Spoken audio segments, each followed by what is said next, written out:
All right. Good afternoon, everybody. We are going to go ahead and get started with how do they do that live digital citizenship today. I think a few more people might be coming in from the lobby. So Angela and Brandon, if you wouldn't mind managing the lobby while I get us up and going, I would appreciate that. We'll go ahead and get started today. As always, we have a few minutes of housekeeping items and then we'll dive on into the presentation. We have a special guest with us today who I'll introduce in just a moment from Common Sense Media, and they'll be sharing a lot of the great resources that Common Sense has available to you. Normally for how do they do that, we do a Teams live event, but you probably have noticed already this is a regular Teams meeting. So if you do have any questions for the presenters, we're a big group today, so we're keeping the microphones locked. So you won't be able to unmute your microphones, but if you do have questions, we do have the chat running. So definitely feel free to pop in the chat, post your questions. My team will be monitoring them as well as our special guest, Jamie. I'll introduce him in just a moment. He will also be kind of keeping an eye on the chat there. Just a quick reminder, this is a virtual PD. As such, we ask that you follow our virtual PD norms. Just a reminder to please register in the PD catalog prior to the day of training. And for those of you who are trying to get your hours, good news, how do they do that live? Because every single session is different, you can get a unique hour for every hour that you attend. So we've got these planned all throughout the year. We do it once a month. So if you're still trying to get your hours, definitely check those out. That's a great way to get some hours. Even though it's the same course, each section is different. So you do get credit for each individual section. We set out that Teams meeting link in the morning for you guys. So if you don't see it by about noon, definitely reach out to the presenter and let them know, make sure you get that link. And as a reminder, you do need to be participating on your computer, not on a phone. And we do want you to be engaged throughout the entire presentation. And thank you all up here for being on time as well. Just a reminder for my classified staff. So classified, you can, I believe this is open to some classified staff for PD. Just make sure you're attending outside of your regular work hours if you want it to count towards the initiative or for overtime. Quick reminder of our focus for this school year. We are focused on the instructional core model. That's kind of this graphic here. You guys are probably all familiar with that. We've got three main focuses of supporting all learners, focusing on board adopted curriculum, and engaging all of our students using language and literacy, and all that is encompassed by our professional learning community work. The session today will definitely help us with our supporting all learners. And that, just a reminder, that little branch is to intentionally plan all of your lessons with considerations for strategies, scaffolds, and interventions that'll create equitable learning opportunities for all of your kiddos. Quick reminder, we are the EdTech team. You guys are probably familiar with us. Myself, Alexandra, I'm the little MC today. With me, I have Angela Gama, our other instructional technology trainer, and Brandon Chisholm. Matthew Ketchum and Armando could not make it. They are in Vegas, but they are at an e-learning conference, so they're not doing anything super fun. They are learning all about e-learning, and we'll hopefully have some great stuff for you guys when they come back. Okay, almost through all the housekeeping stuff, I promise. Just a quick agenda for today. We do have Common Sense. I'll be turning it over to them in just a moment. After Common Sense finishes up their presentation, I just want to go over the MCS Esta and the different ways that we prepare our students to safely use the internet. I also have a quick video for you on managed file transfers to keep student data safe as you are sending different pieces of information across the district. And then just a quick reminder on how to take attendance at the end. So that's our agenda. We've got a jam-packed 55 minutes ahead of us. So without further ado, I will go ahead and introduce Jamie Nunez from Common Sense Education. So Jamie, feel free to take it away. You are great. I feel like I'm a rock star. This is amazing, Alexandra. Thank you for such a beautiful production and great music to start off the session. I see a number of everyone's first and last name as their initials, but if you can, either on the chat, just letting me know like where you're at. Like Jamie, I'm too tired, so get on with your show, or just give me some sort of pulse if you have any insights or moods that you need me to address, as well as anything that you're thinking about. So, all right, shall we get started? Let's just sort of enjoy our time together and see where we're at. So next slide. So my name is Jamie Nunez. I am the regional manager at Common Sense Education. I support school districts and education agencies across the western half of the U.S. to address digital literacy skills, citizenship skills, so on and so forth. So as a former vice principal and a high school teacher, I really can understand the nuances of what our kids are experiences online. And so I wanted to explore ways that we can actually engage them using some of the tools. You might notice me as a part-time father as well. So my child just got back from school. So if I have to provide a prompt for her, I will kind of model for you all what that looks like in my own sort of personal life as well. Next slide. Really, here a common sense for folks that don't know us, we are really the leading nonprofit dedicated to improving the lives of kids and families in this space. And we do that in a number of ways. Some of you may recognize our work outside of the district by supporting families with media reviews on books, videos, apps, etc. I work on behalf of the education team as we're doing, providing professional development. And then finally, we work with policy and legislators to ensure that our kids' privacy is being protected online. So next slide. Here are the things that I'm going to share with you, and we'll go through this fairly quickly, but if you are interested in accessing a number of these resources that are completely free, in addition to what the district provides for you all, I'm going to highlight some of these tools here, some of these resources for you. One is our SEL Resource Center, highlighting ways that you can embed SEL skills and activities into your classroom as it relates to kids being online. I think most of you may or may not know our free digital citizenship curriculum. We'll allude to that. And then finally, I'll provide you a document that helps you share out family resources, including conversation starters for families. So next slide. Let me start really by personalizing why this is important, I think, for us, and sort of the need for us to think about how we address literacy and citizenship skills across Modesto. This is my 7-year-old child going probably on 18. And one of the things that we've recently done is navigate the experience of being online when she's at home. And so I've noticed very quickly that she likes to express herself. She's extremely creative. Next, if you can click on the slide, I want to kind of highlight what that looks like.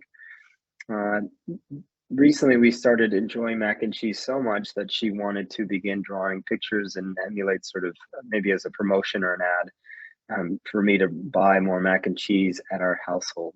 And so what I did is I began to think about how, if she's online and she's regularly asking to be online, how I can take her love for mac and cheese and her love for drawing and incorporate that into her online experience. Next slide. And so what we did is we started the process of what it means to like edit images and incorporate online tools in order to create an actual product. In many ways, this is a way for her to express herself online. And so her image is then transferred onto a shirt we've then manipulated using Photoshop and some illustrated skills, Adobe Express, in order to create an image on that she can then wear to school. And I point this an example for you all to think about how to rethink your own curriculum to explore ways in which your kids are actually already expressing themselves online. And really by nature, the connection here that I want to really evoke is for a few things to happen. So as an educator or someone that works with kids regularly, how do you ensure you're keeping your kids safe? How do you ensure that you allow them to connect with others, whether it's a chat or whether they're using some type of connection in the classroom? And then how do you allow them to express who they are when they're online? That is essentially the foundation of being able to engage the connection with your kids when it comes to digital citizenship. So what I'm going to do now is essentially give you kind of the insight on how I would do that if I were in your position. And what I'd love is if you do have access to the chat, and feel free to obviously provide any questions that you have, but also provide your own tips, your own insight for the rest of the group if it does work. Next slide. All right, so here's really the foundation, as I pointed out with my own child, that I think is really important to start off with. And that is, what are the skills that you're actually trying to teach your kids when it comes to digital citizenship? What are the essence, the core themes that you think are relevant? In my own life as a parent, even as a professional, the three core areas for myself are: I want my child to be a critical thinker when she's viewing media. I want her to be creative when she's in her space, and then I want to keep her safe. And so these are the things, and this is a really great document or a really good slide that you might consider after this session to think about. What are you trying to engage with when it comes to keeping your kids safe online and ensuring that they are digital citizens. So if you do have access to the chat, I'd be very curious sort of what your core themes are. How do you sort of, your core sort of defining tenets for digital citizenship, what that actually looks like for you. Feel free to share them or type them in the chat if you are interested or if you have your 3 core areas noted. Next section. All right, let's start now. So I'm going to code switch, or I'm going to switch back into an experience of like, what does that actually mean? And I want to name first the realities that we have. It's really, really difficult to do anything more than you're already doing. And so if I were to high five you or send you all a cake, I would. But I just want to recognize that in this particular climate, it's really hard to do some additional work.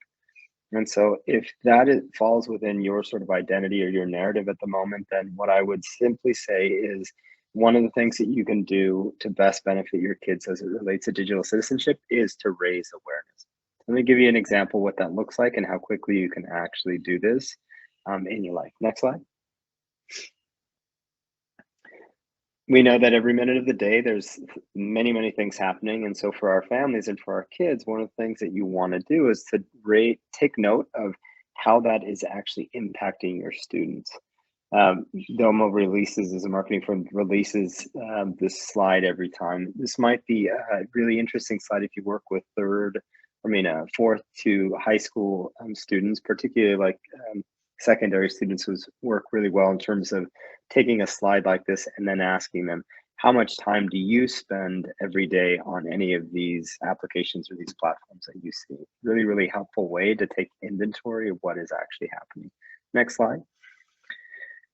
The other thing I might sort of suggest, as if you want to take this, and is we have a newsletter that comes out every other Friday, and it's a really, really interesting newsletter that you can literally take this slide and copy and paste this into your own professional life. It's a slide written by my colleague, an article written by my colleague that talks about her own habits. And the call here to action is to really take inventory of what your tech usage is in your classroom or at your site, and then to ask your kids what the benefits of using the technology or what are some of the pain points of using technology. So I encourage you to either read the article, again, it's very, very short, but more importantly, really take inventory of what it is that, how are you using tech and what are the benefits for your own sort of pedagogical style. And that's it. That's the extent of it. If that's the extent of how you want to raise awareness in your community, then I encourage you to do something really, really subtle like that. Take inventory of what their usage is currently like. Next slide. All right, sometimes teachers will say to me, Jamie, I have so much to cover, like I can't do more. And this sort of goes in parallel to, I just don't have any time. To exploring how actually you can replace something additional that you have to do, another task you have to do, into weaving and incorporating digital literacy or even citizenship skills into your own pedagogical practices. So what I want to do now is break down really what this looks like for some of you that are new to our resources, and let you know what it actually looks like. And then at the end, give you some time to really explore what that could potentially be what the bridge can be to incorporate and infuse some of these skills and activities into your own practice. Next slide. So the first thing I'd like to kind of share is if you are following along on the deck there, one of the first and most easiest things to do is go into our lessons and to explore what the lessons look like. Next slide. We are broken down, we break down some of our resources in our curriculum in the following way. At the K through second level, if you're a teacher on the call, an introduction, a basic overview of what some of these skills are really helpful. We have coloring books, short videos that are song and dance, and then we have some very basic activities that kids can be introduced to. We have characters for you. Again, this is completely free. But it's really, really helpful to get kids sort of acclimated into that language, into that, to providing some of those skills as they're thinking about their own online usage. The second is when kids get into about 5th grade on, They really enjoy having their older peers talk about their own perspectives and their own insights. And so, what we offer is videos that you can show in class, or anywhere from a minute and a half to 5 minutes, about voices and teens and middle school kids talking about their own experiences around topics that could be a little bit complex. You could present videos in your class if you have a very quick uh, an intro of some unit that sort of revolves around kids, keeping kids safe or not, or if you had advisory programs, this is a unique way to kind of have fill in that 5 or 10 minute break in between. And then finally, if you are a high school teacher on the call, one of the really great things that you could potentially do is to talk about really complex issues and have discussions based on, again, some videos that kids watch, as well as some additional activities that they can do. That's in essence what the sort of breakdown is on our end. All right, I've spoken your ear off. Let me kind of just give you some practical examples now. But before I do, feel free to either raise your hand if you have any questions or any thoughts that you have. And if you can use the chat, I highly encourage you to think about what that looks like. All right, you all are amazing. It's 4:05 in my clock. You are so great for staying with me. So let's move on to the next section. I want to provide you some examples of what I've seen educators across the western half of the US kind of do to think about these skills and to think about how they weave them into their curriculum. So the first example that I'm giving is a middle school teacher. This is a 5th through 8th grade teacher that is actually in the Midwest. And what he wanted to do is wanted to ensure that there is buy-in for the kids. And so what this educator has done is have the kids introduce topics that are complex that don't have maybe a right or wrong answer, like should there be cameras monitoring kids' facial expressions in learning in the classroom. And so what the kids will then do is we'll research that topic and then we'll present on their not only their recommendations, but on the skills needed to address some of those issues. If you click that document, you will see a series of topics that the kids identified as something that they will do. And I will probably after the session, I will follow up with another resource in terms of what the unit actually looked like. So this is a little bit more direct as a way to connect on that. Next slide. The second example that I want to share is I work with a an elementary teacher, and she said, Jamie, my kids love games and they want to play online games. And so what she did is created a HyperDoc game where she was trying to address and gamify the digital literacy skills that she's trying to teach. Her efforts were not really based on literacy, digital citizenship, but rather making sure that each of her skills, there was reading components and some literacy components that the kids can actually write about it. So this was just one step of a 3-step process for them.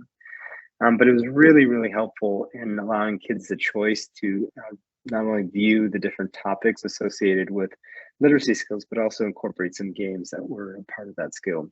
So what I shared with you on the link is an opportunity for you to either copy and paste the experience or learn more about her process as well.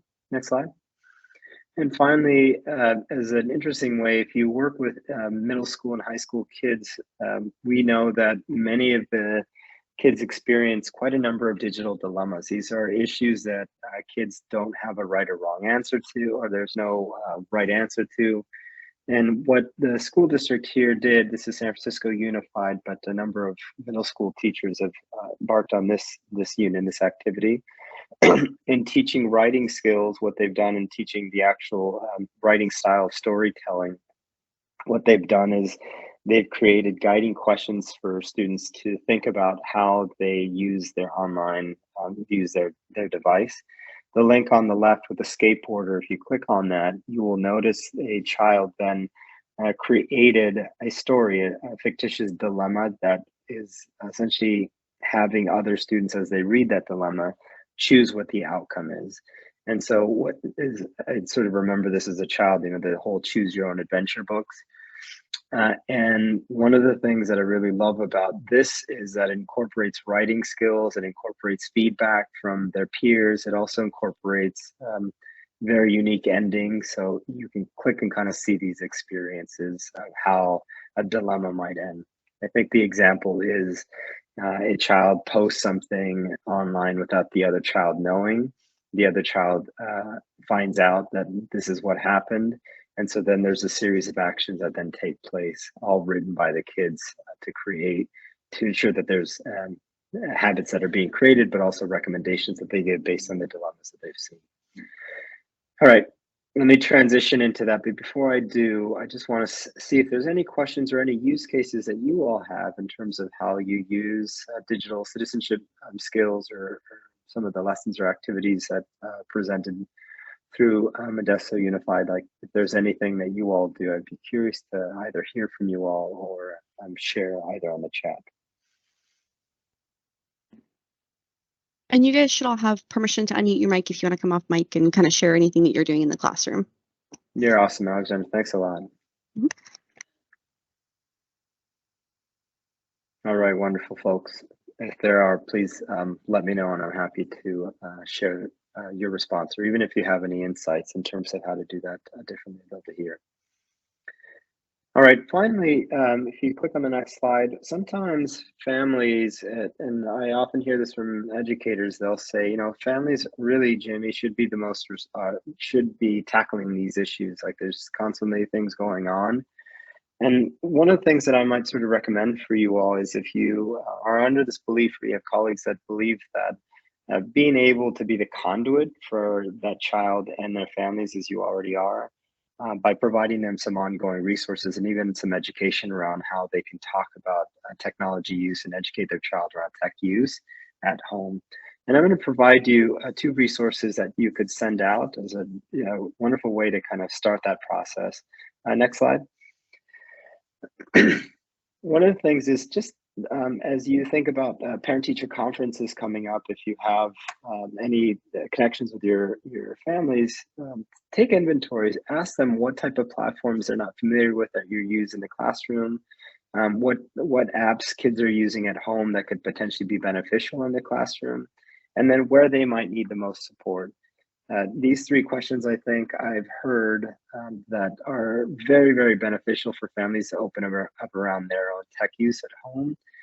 Again, the key here is not to place judgment into how much time or how little time tech is being used at home, but rather to shift the direction to figure out, whether or not the tech tools that you're using are hitting home for families, or what additional support you think you might need to support your families in order to address some of these skills. And then next slide. The only other 2 resources that I'd like to share with you is oftentimes families will just need agreements. They'll need expectations.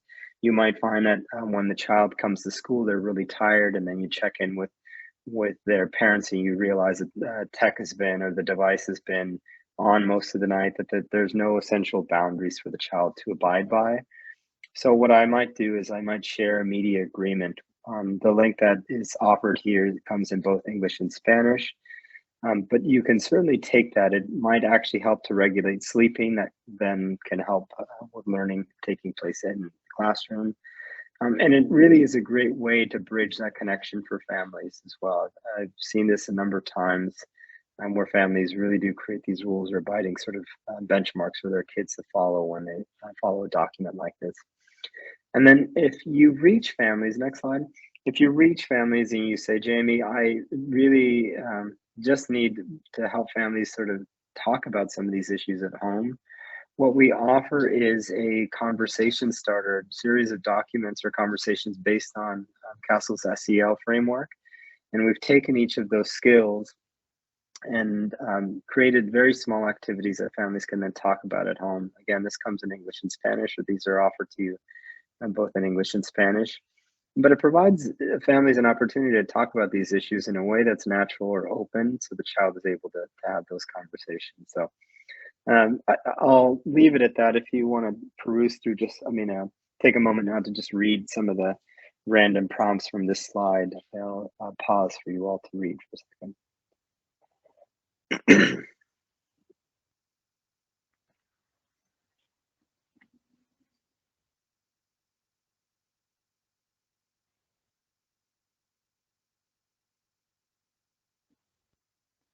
All right. All right, let's move on to the next slide if we can. I want us to actually start by practicing, and this is what, if I've sort of spewed out all these resources out to you. If you have a takeaway from this session, what I would do is the next slide that I present, the next two slides, I might want to encourage you all to see that as your framework for you to engage in digital citizenship practices. Next slide. So here's what I would do, right? Here's how you might want to engage students with digital citizenship and even social and emotional skills or character building skills when kids are online. The first thing you'd want to do is, as I did with my own child, identify the skills you think you're already incorporating, skills you think you want to address in the classroom. So if you're a math teacher and you use a math tool online, being able to identify what skills when the child is online do you want to see happen when the child is in the classroom. Maybe you are a fifth grade teacher on the call and you use a lot of Google Docs or team sort of exchanges, some type of communication where the child is engaging on a document and collaborating on a document. Maybe you want to actually address communication skills. How can my child or how can my student actually better communicate when they're connecting with one another online? So you want to be able to identify what those skills are.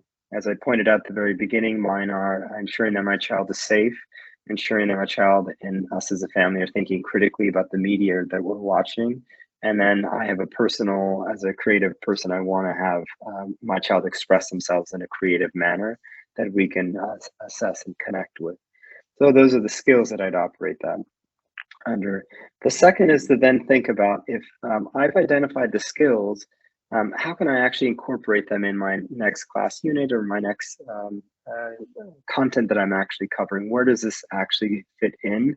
And this takes a little bit of work, but it actually will help you to give you a little bit more insight in terms of how you then can incorporate that. And I've given you a number of examples that you can take, but always happy. I'll shoot my email on the chat if you want a thinking partner of what content is coming up for you.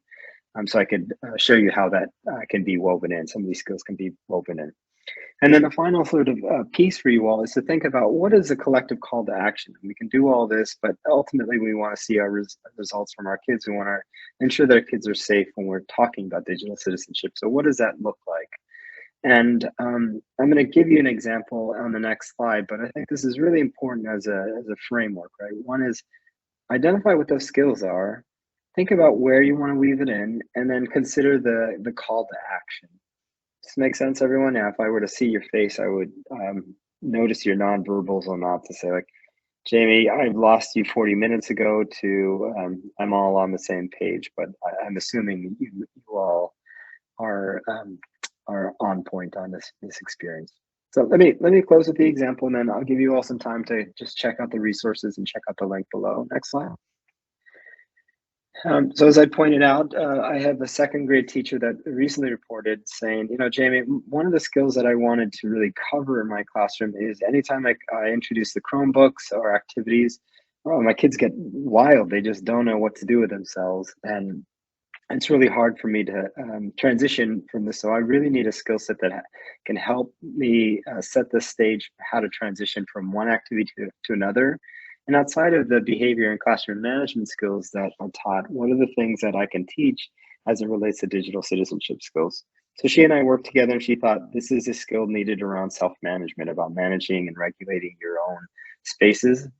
And so what she did is she taught our lesson, and she only taught the quick activity, which is about 10 minutes of this, where the kids watch the video, and you can see the little video link down below. And then we talked about how to then say goodbye or transition away from tech.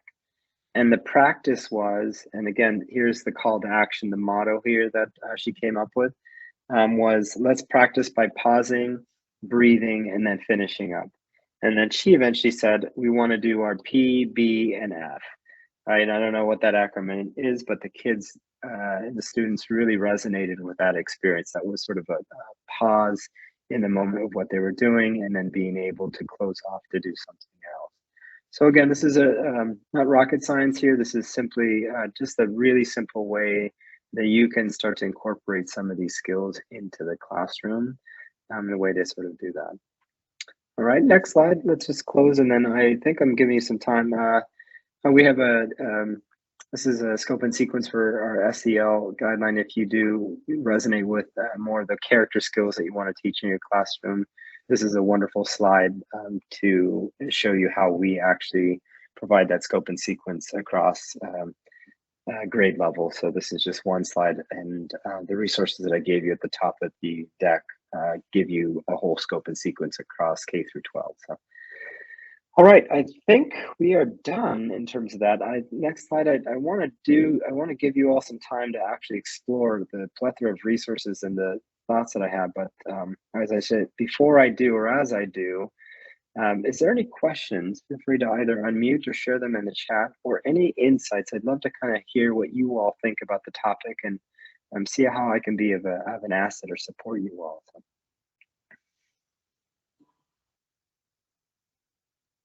And no, by all means, don't be shy. You can simply say, Jamie, do you have a link to, a glass of wine or something? And I'm happy to share. No, I'm not. I don't have that, but I'm happy to provide you any sort of insight.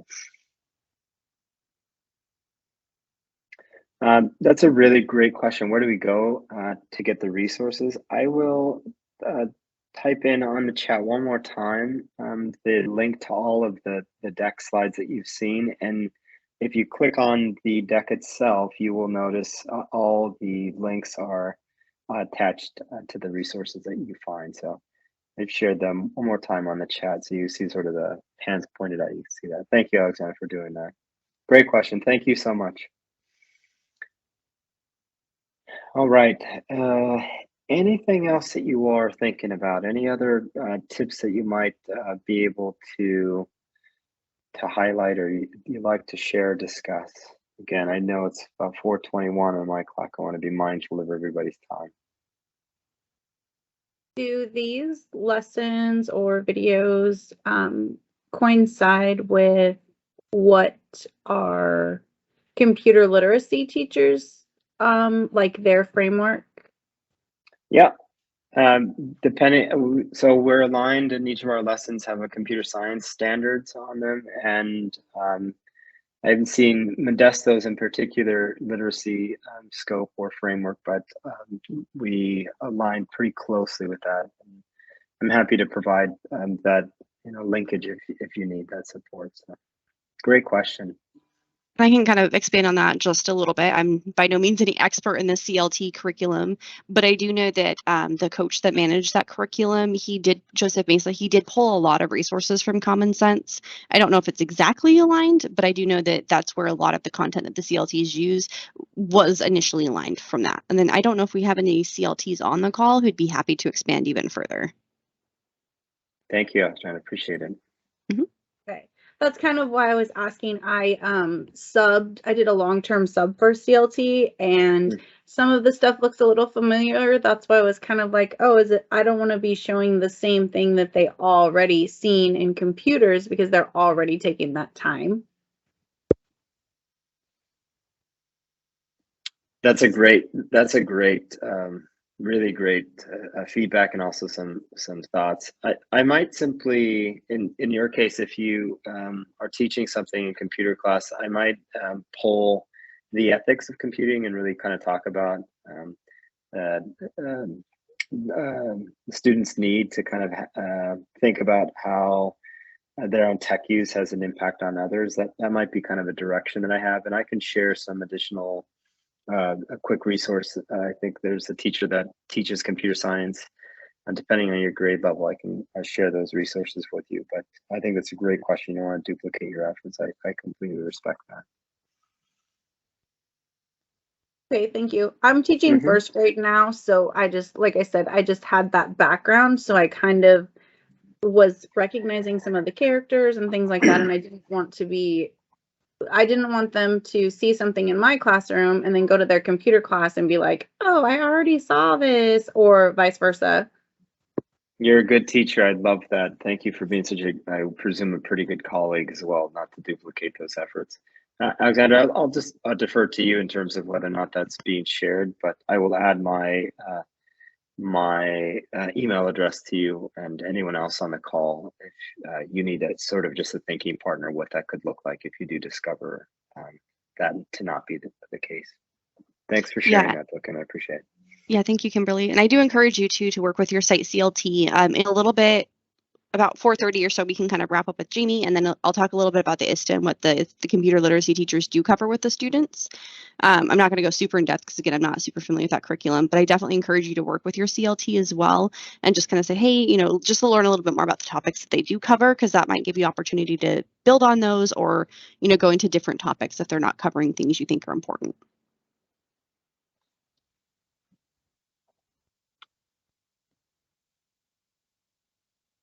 All right, great question. It is 4:24. I want to give you some breathing room and be able to respect your time. So I will, unless there's any other questions, by all means, sometimes we just need another person to look at our content or look through what it is that we're doing when it comes to tech. If I can be that person or be an outsider, I absolutely love it. It's just part of what I do, not only for my job, but I so admire the work of happening across education. And so I just really appreciate you all for being on the call so late. And if there's any questions, I'd be happy to take any last minute questions before turning it back to Alexandra.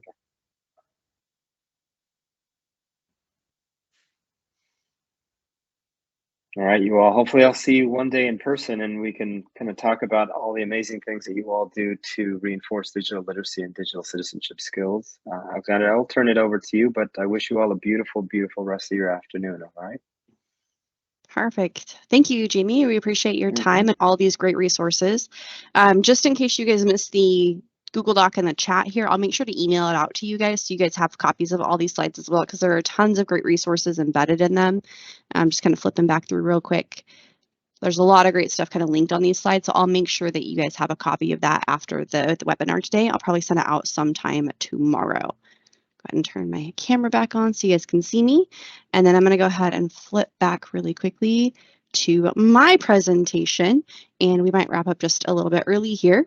And then just a quick call out, we are going to do the attendance form. If you enjoyed the content that Jamie shared, please let us know, because we're definitely working with Jamie to maybe plan some future webinars for you as well. So we'll work with him on planning some future webinars, but if you have topics from Common Sense that you'd like to see, definitely be mindful of putting that in the feedback survey at the end. All right, let's go ahead and talk a little bit about. Yeah, of course. Go ahead, Jennifer. Is there going to be a way to get the feedback survey outside of the chat feature, because I don't have access? I believe I have a QR code, so you should be able to scan the QR code with your phone and you can do it that way. Okay, great. I'm sorry to bug you guys. Thank you. No, you're welcome. That's definitely let the help desk know about your missing chat functionality. That is concerning you in several meetings and not have it. Let them know. I will do that. Perfect. But I do have a QR code for you today. Okay, thanks. Yeah, you're welcome. All right, we just have a few more topics I want to go over. We might finish just the teeniest bit early today, but I do want to talk a little bit about internet safety at all ages and kind of some of the district-wide initiatives that we have for digital safety and digital curriculum for our students. First, we're going to talk a little bit about the K-6 level. So as you guys know, all of our K-6 students spend about half an hour with computer literacy teachers every week. And October is Digital Citizenship Month. So students complete their internet driver's license in October with their computer literacy teachers. The computer literacy teachers are doing great curriculum with them all year long on the computers, internet safety, all those things. Just in particular in October is the focus on this internet safety piece and the internet driver's license, as we call it. It is a legal requirement for all of our students to get some sort of internet safety training. It is something that we do have to provide. The way we structure it just looks a little bit different at the different grade levels. So again, all K-6 students get their driver's license together with their CLTs, and you can see some of the topics broken out here that we cover with the different grade levels. So at TK2, we start really basic. We have them take a pledge to take care of their devices, and we kind of go over, nightly charging, keep it safe in your backpack, don't throw it, don't spill food on it, don't put stickers on it. So we kind of go over some of those basic care items. We also have them follow the computer lab rules, which is, Same thing as taking care of their own devices. They got to be careful with the food, careful with the drinks. They need to be respectful. And then they get to practice account and internet safety. So they learn things like, don't share your ID number, don't share your password, don't talk to strangers online. But it is kind of scaled for that TK2 level. And then as we move into 3rd and 4th grade, we learn a little bit more. So some of these topics kind of repeat grade level to grade level, but they can go a little bit more in depth. So at the 3rd through 4th grade, they do learn about safe passwords, so having those, capitals, lower cases, keeping those passwords safe and secure, private to just you, not sharing them with your friends. They also learn about internet safety. Again, not talking to strangers, being mindful what you post online, being careful what websites you go to, not downloading suspicious links. And then we start to introduce the ideas of copyright and fair use as well. So they start to learn, that they can't just find a cool picture and pretend that it's theirs, or copy paste an article and pretend they wrote it. They start to learn those things of what proper attribution looks like and what things they can and can't use without proper attribution. And then at the 5th, 6th level, and kind of those same topics, we just go a little bit deeper. So we learn, instead of just safe passwords and keeping our passwords safe, we now learn about strong passwords and using the capitals and the characters and the numbers to make a password harder to guess, things like that. We go further with internet safety with them, remind them to think before posting, and kind of start those conversations around your digital footprint. And, as you're posting stuff, you're building this digital footprint that can give a lot of people a lot of information about you without even intending to. And then as well, going even further with copyright, fair use, and all those good things to prevent plagiarism. So that's kind of what we do at the K6 level. At the 7-12 level, we have that Esta. It's the Internet Safety Tutorial Agreement that all of our students have to take. And there are some topics here of what the Esta goes over. It's about a 20-minute video, and then there is a quiz that the students have to go through as well. And that video goes over strong passwords, phishing and online safety, copyright and proper accreditation, online meeting etiquette. That's a newer one because of COVID. We needed to make sure kids knew how to behave when on Teams calls, cyberbullying, and what to do if you're being cyberbullied, and a reminder not to cyberbully. Digital footprint, again, the idea of, as you post things, you're building and sending out information about yourself, posting. And it's actually possible for you guys to preview the video. I'll show you that in just a moment. But if you're curious exactly what the students are seeing with this Esta, you can actually go watch that 20-minute video and see what content is being presented. And then this is just a good reminder, we're coming up on this deadline here.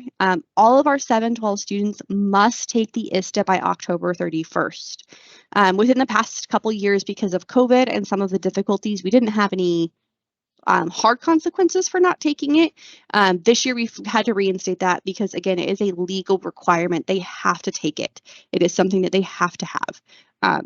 So after October 31st, if students sign in they have not taken it, they will be forced to take it. They will not be able to access any other website on their Chromebook until they complete the Esta. So I don't want anyone to be surprised if, November 2nd rolls around and your kiddos are constantly being redirected to the Esta. They need to complete it. We definitely encourage sites to develop a plan to get the Esta done. I know some sites have, some sites haven't. Just depends. I know some sites did it really early this year. Some sites are doing it this month. Some sites are doing it kind of ad hoc. But this is just your 3-week warning here that after October 31st, they're really not going to have a choice. And it is a 20-minute video and a quiz. So it's a little chunk of time there that they need to commit to getting this done. Just a reminder, it's a legal requirement, and it is in their app portal. So they don't have to go anywhere fancy to find it. It's right there in that app portal. It says Esta. It's a little green icon. They can click on it, get that taken, get it done. And that way they don't have this issue crop up at the end of October here. We have a whole webpage about Esta. Let me go ahead and take just a moment to get to that webpage. We're not going to look at manage file transfer just yet. So what I'm going to do here is just shift to a new tab and show you where we would go for the Esta, the information about the Esta in particular. So I'm here on the district webpage, and I'm going to go into Students, and it's under Tech Help Center. Now, this is just if you want to learn about the Esta. The actual Esta is in the app portal. And then we scroll down to the bottom here, and we have Internet Safety and Tutorial Agreement, this little section here. And this has all the same information that I just reiterated to you guys in the presentation, just it's a little bit more detailed here. So this is what that icon looks like in the app portal. So you can really clearly show your students ISTA for 712, has this cute little internet safety picture. If they search for ISTA, they can find it. This just kind of outlines who's expected to do it. It's all of our 712 students with a couple exceptions, like for our special ed students and our Language Institute students. And they have until October 31st to get it done. If I scroll down here, you'll see our important dates here. The ISTA was available after the 18th of July. The deadline is the 31st of October. And then here is that consequence again, just reiterated that all they can do is go to ISTA after that date if they have not completed it. This also reviews for you what the ISTA goes over. Again, that was just on my slide for you. And then there is a preview of the ISTA video as well. So if I click on that, that will take me to the YouTube video. Welcome to the Okay, it's only 14 minutes. I thought it was 20 minutes. But if you'd like to sit and watch this, you can watch this video here and learn all about what the ISTA has. For your kiddos, they need to watch the video and take the quiz. They can't just watch the video on this link. They do need to go to their app portal. And then you'll see here we do have some expanding menus of the different pieces here. So if you are curious what the other grades are learning, you can come into each of these other grades and learn just a little bit more about what those kids are getting as far as their internet driver's license goes. And there's our 712 process that we just reiterated, what this looks like for incoming students, when it can be completed and where. As long as they're on their district device, they can get it done. They don't have to be on our network necessarily. And then again, why is this important? It is a legal requirement and it's from the Child Internet Protection Act. It is something that all schools need to provide this type of education to our students. We got to check that box, make sure we're doing that to keep our kiddos safe. And then there's some other pieces here that you can explore even further. We've got the use and care of the devices, some more digital citizenship information, and the technology use policy. So this is a helpful website to check out. Again, it was students, it was under our Tech Help Center, and that was down at the bottom. The ISTA is where you can learn more about that. Go ahead and shift back over to our presentation. The link is also on this slide here. I will be sending a copy of the slide to you guys after the webinar, either today or tomorrow, probably tomorrow. But you can go ahead and take a look at that link directly and that will take you to the ISTA. And then I have one final piece here. Good question here. How can we find out which of our students have completed the ISTA? I believe there's a report in PowerSchool that you can run. Let me see. I'm going to take a quick note on that because that is a really good question. I think we have a video on that report and I will find that and I will get that out to you guys. I'll include that in the follow-up email. It did used to be in Moses, but I'm not sure that the report is active in Moses anymore. So let me find out.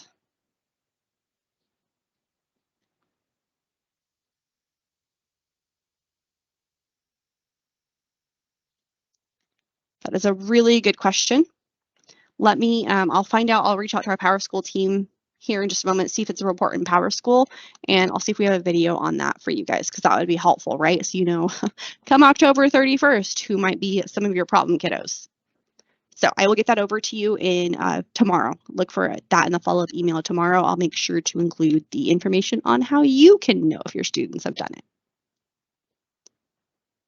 All right.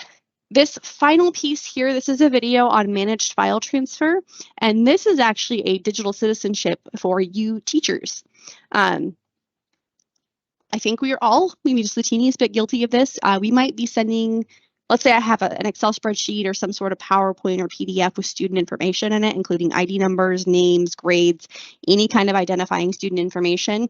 If my email were to get hacked and those files aren't encrypted, I have maybe put my students at risk for having their data exposed. So this here is a safe, confidential way for you to share files and keep those files encrypted so that you aren't maybe accidentally, emailing confidential information in a non-confidential way. So we're going to take a look at this video here. on managed file transfer. If you can't hear it, let me know in the chat. I'm pretty sure I'm sharing audio though. So we'll take a quick look at this.